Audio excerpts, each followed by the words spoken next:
thầm chiên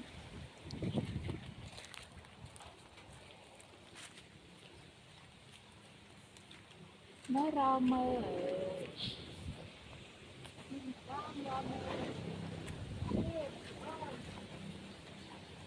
rồi năm chục bàn hầu bên nè chục bàn hầu bên này nhặt hầu bên nè mồi đi thơm mượn chiên đào kia hay mượn đào chút cái nhặt chặt lại tu cái bàn tay khai lòng trong bạn mẹ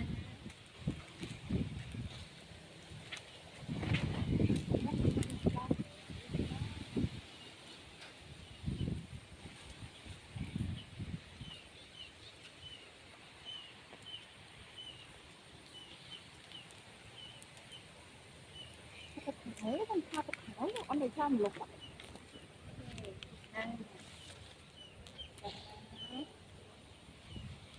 đã nè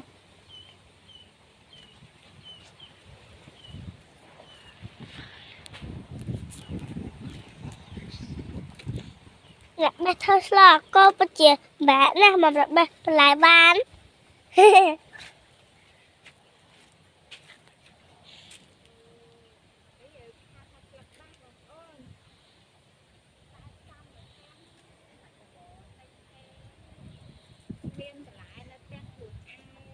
nó nè còn miên đó anh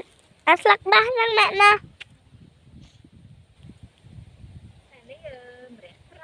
và đi mình là bắt đầu mẹ ơn anh mơ nuôi mà nè bắt đầu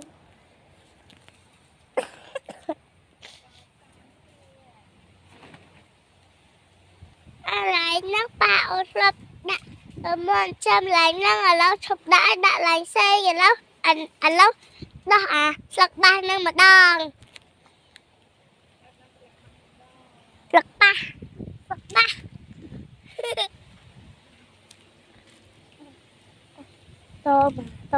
tô mà thật chắc đây mẹ đi nè vào ai cha ba lần mà đáp món á ông pu mình nhớ nhà nít sao lăng á lăng còn lại ăn mà đọc nít lăng ho hỏi rồi cái đó bánh sách lăng ho hỏi bay tụi mình ho bay tụi mình ho mẹ bay tụi mình ho cao tiếp những nôn sống ho cao tiếp tạc ba đa dân là cái vinh lập hai cao ấy anh ui cho thấy ca là không là con ôm vậy thơm á ca là không ngờ lo ca đã con cổ nhưng mà lo còn tài sản mới việc bay mặt lo nó mất sẵn thôi để thật nho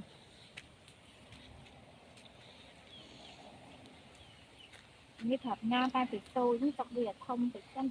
ô pu minh lại nu khập ngơ lại nu lần mà có plu ông pu minh cha hậu nó là nè khỏi đó hà nặng ba ông pu minh ơi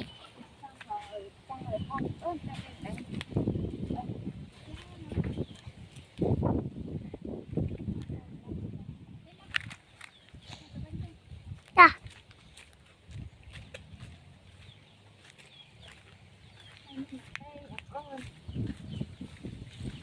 kia một tên nhau mặt lại là ha tao tôi đây mà butterfly mà gặp plu ông pu minh